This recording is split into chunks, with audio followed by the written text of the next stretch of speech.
सो guys, before SBI clerk mains examination कुछ exam hall secrets मैं आपके साथ शेयर करूंगी जो कि कल के एग्जाम में आपके लिए काफी हेल्पफुल रहने वाले हैं। कुछ पॉइंट्स हैं जो आपको ध्यान में रखने हैं और कुछ पॉइंट्स हैं जिनको आपको नहीं करना है। तो सबसे पहले उनकी बात कर लेते हैं जो पॉइंट्स आपको ध्यान में रखने हैं। यू ऑल नो कि आपके पास सेक्शनल टाइमिंग है बट सेक्शनल कट ऑफ आपकी नहीं है एग्जाम में, ठीक है। तो आपको ये चीज ध्यान रखनी है, आप जो भी सेक्शन अटेम्प्ट कर रहे हो आपका हर एक क्वेश्चन आपका आंखों के सामने से जाना चाहिए, मतलब गो थ्रू आपको करना है पूरे पेपर को। आपको सेक्शन टाइमिंग मिलेगी, भले ही हर एक सेक्शन के लिए आप 1 मिनट एक्स्ट्रा निकाल लें, 1 से 1.5 मिनट आपका जा रहा है, बट आपके सामने से कोई भी इजी क्वेश्चन नहीं जाना चाहिए, ठीक है। और इसी हिसाब से आप क्वेश्चंस को चूज कर पाओगे कि किस में आपका कॉन्फिडेंस है। फॉर एग्जांपल बात करी जाए इंग्लिश सेक्शन की, तो इंग्लिश में क्या है, आपको पता होगा, मॉक दे रहोगे कि किन क्वेश्चन में आपकी एक्यूरेसी बिगड़ती, तो उनको करने से बच्चे। और जो क्वेश्चन आपको लगता है, जैसे पैराग्राफ बेस्ड क्वेश्चन हो गए, आरसी हो गया, रीजनिंग में पजल एंड सेटिंग हो गया, और डीआई या केसलेट हो गया अपना मैथ सेक्शन में, क्वांट सेक्शन में। तो अभी यहाँ पर क्या होता है, समटाइम्स आपको स्टार्टिंग में क्लूज नहीं मिलते हैं, तो हमेशा एक छोटे छोटे पॉइंट्स होते हैं कि आपको हो सकता है सेकंड लास्ट पॉइंट हो गया, या कोई पूरी आपने डीआई को गो थ्रू किया, कोई न्यूमेरिकल वैल्यू मिल गई, या पजल में सेकंड लास्ट लाइन से कोई आपको क्लू मिल गया जो रिलेटेबल है, मतलब 2 पॉइंट्स एक साथ आप कनेक्ट कर पा रहे हो। तो इस तरीके से आप जल्दी केसेस बना पाओगे, उनको रिजेक्ट कर पाओगे, और साथ में आपका डीआई में जो भी, जैसे मान लो केस लेट आप अटेम्प्ट कर रहे हो, तो वहां पर आपको जल्दी क्लूज मिल जाएंगे, वेरिएबल्स जल्दी आपके वहां पर बन जाएंगे। अब इसके अलावा क्या है, इन्फ्रेंस बेस्ड क्वेश्चंस होते हैं जैसे इंग्लिश सेक्शन में, तो उनमें काफी ज्यादा जो उनका इंग्लिश सेक्शन थोड़ा सा डाउन होता है या वीक होता है, तो वहां पर उनके क्वेश्चंस गलत होते हैं, या सेंटेंस कनेक्टर वाले।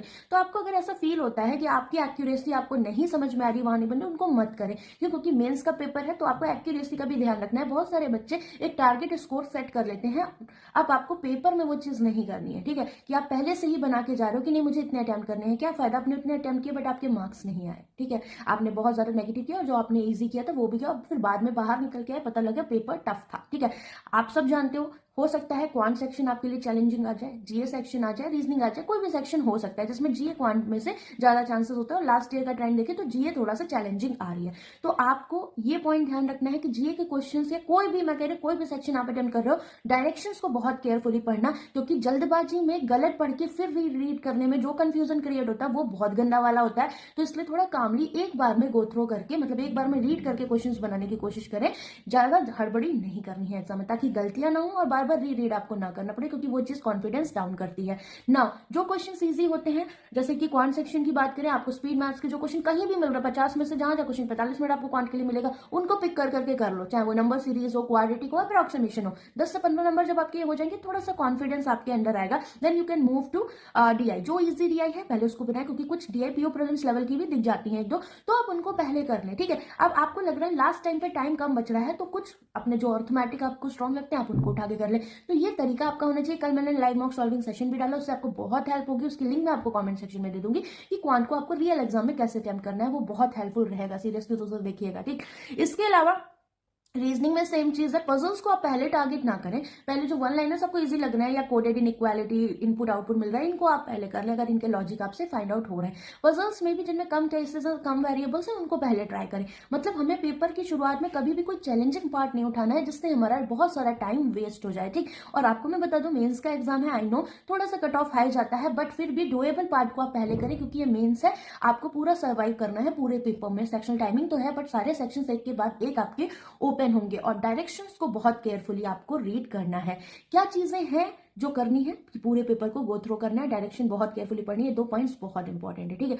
इसके अलावा आपके लिए जो चीज नहीं करनी है वो ध्यान रखिए। समटाइम्स क्या होता है, हमने मान लो कोई डीआई उठाई या पजल उठाई, ठीक, हमें शुरू में लगा इजी था, तो क्वेश्चंस का भी लेवल देख लिया करो कि 5 क्वेश्चन होंगे कि हाँ बहुत ज्यादा हैवी लग रहे हैं उसके क्वेश्चन, तो वो आपको डिसीजन लेना होगा कि कौन सी डीआई आपसे कम टाइम में होगी। जैसे कल हमने करा था वन डायग्राम, हमारे लिए इजी पड़ रहा था, हमने दूसरी डीआई अटेम्प्ट कर दी जिसका हमारा मतलब कहते हैं ग्राफ इजी था, बट उसके क्वेश्चन टफ थे, टाइम टेकिंग थे, तो हमें उन पॉइंट्स को थोड़ा सा ध्यान में रखना पड़ेगा।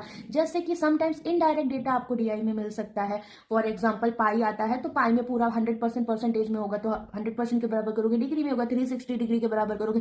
समटाइम्स वेरिएबल्स देता है तो नोट देता है, इक्वेशन मेकिंग वाले क्वेश्चन आते हैं, तो इक्वेशन जो भी आप बना रहे हो वहां पर, तो वो कहीं ना कहीं नोट में वो पॉइंट्स दिए होते हैं। इनडायरेक्ट डेटा जैसे आप कैसे यूज करोगे, फॉर एग्जाम्पल 100% टोटल डेटा है, वो आपको न्यूमेरिकल वैल्यू दे दी, आपको मेल उसमें से दे दिया लाइक 55%, तो ये अंडरस्टूड है कि अगर मेल प्लस फीमेल है तो फीमेल का 45% डेटा होगा। तो इस तरीके से थोड़ा बहुत इनडायरेक्ट डेटा आपको दे सकता है, थोड़े सब वेरिएशन, तो इन पॉइंट्स को आपको ध्यान में रखना है, ठीक है। और ऐसी डीआई परसेंटेज रेशियो बेस्ड होती है, एवरेज बेस्ड, वो जल्दी हो जाती है, तो नो डाउट आप इन पे पहले जा सकते हो, ठीक है। लॉजिकल डीआई आपको अगर कोई मिलती है तो अगर आप उसमें लग रहा है, कंफर्टेबल हो, देन उसके साथ जाओ, अदरवाइज बहुत सारी चीजें और हैं आपके पेपर में करने के लायक, आप उनको करेंगे, ठीक है। मान लो कोई भी फॉर एग्जाम्पल स्पीड मैथ्स में मान लो रॉन्ग नंबर सीरीज है, कोई नंबर सीरीज का पैटर्न आपसे करेक्ट नहीं हो रहा है, तो वहां बहुत ज्यादा टाइम वेस्ट नहीं करना है कि नहीं स्पीड मैथ्स तो मुझे पूरे करने हैं, उसके चक्कर में आपने 3-4 मिनट वेस्ट कर दिए, नहीं, ये पॉइंट मत करिएगा। बिकॉज यहाँ से क्या आपको पता है कि आपके जो भी मार्क्स यहाँ पर रहेंगे 1-1 मार्क्स यहाँ पर डिसाइडेड है, तो आप कुछ भी करोगे आपको वो मार्क मिल जाएगा, तो आप उसकी जगह कोई अदर क्वेश्चन को चूज कर सकते हो। तो ये छोटे छोटे पॉइंट्स जो है वो आपको ध्यान में रखने हैं, ठीक है। बाकी जीए में ज्यादा गेस वर्क मत करिएगा।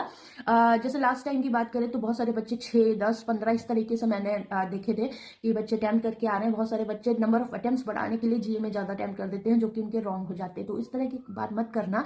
सेक्शनल कट ऑफ नहीं है, बट फिर भी बहुत ज्यादा गेस वर्क मत करो, क्योंकि उससे कहीं ना कहीं अटेम्प्ट्स बढ़ेंगे बट आपके नंबर ऑफ मार्क्स वही है कि कम होते चले जाएंगे। तो बहुत ज्यादा गेस वर्क मेंस में नहीं किया जाएगा, इस पॉइंट को ध्यान रखिएगा। ऑप्शन एलिमिनेशन आप यूज कर सकते हो अपने सारे सेगमेंट में, तो ध्यान रखिएगा जितना क्वेश्चन पे नजर है उतनी ही आपके ऑप्शन पे भी नजर होनी चाहिए। बाकी लाइट डाइट लेकर जाना, बहुत ज्यादा हैवी नहीं खाना है, क्योंकि इस टाइम बहुत नींद वाला सीजन है, तो कोई आलू के पराठे नहीं खा के जाएगा। थोड़ा सा ऐसी डाइट लेके जाना, वाटर बॉटल लेकर जाना, ताकि थोड़ा सा हाइड्रेटेड रहो। साथ में अपने डॉक्यूमेंट्स जो है उनको ध्यान रखिएगा कि आपका प्री मीन्स का एडमिट कार्ड हो गया, आपका जो रियल आईडी है वो लेके जा सकते हो, पासपोर्ट हो गया, ड्राइविंग लाइसेंस हो गया, आपका सबसे इंपॉर्टेंट है पैन कार्ड, आधार कार्ड, अगर वोटर आईडी है तो इनमें से आप कुछ लेकर जा सकते हैं। साथ में अपने फोटोग्राफ्स हो गए, एक अटैच करके ले जाना है, तो वो एक्स्ट्रा आपको ले जाने हैं। तो ये इंपॉर्टेंट चीज है, एडमिट कार्ड, आपकी ओरिजिनल आईडी और आईडी का जीरोक्स, और साथ में फोटोग्राफ्स और अपना जो भी पेन लेके आप जाते हो, ठीक है। टाइमिंग पहुंच जाना, जो रिपोर्टिंग टाइम होता है उसके आसपास सबसे पहले पहुंच जाओ, ताकि फेयरलेस रहो और थोड़ा सा अपने माइंड को काम कर पाओ, ठीक है। थोड़ा सा मेडिटेट होकर जाना, बहुत ज्यादा डिस्कशन की जरूरत नहीं है, क्योंकि कुछ 30 मार्क हाँ लोग भी मिलते हैं, मैंने इतने प्री निकाले, इतने मेंस निकाले, पेपर बहुत टफ आता है, बहुत मुश्किल है, कॉम्पिटिशन नहीं, आप अभी उतरे हो, आपका मेंस का एग्जाम आप अपना बेस्ट देकर आओगे, ठीक है। और सब कुछ महादेव बहुत अच्छा करेंगे, all the very best, her her Mahadev,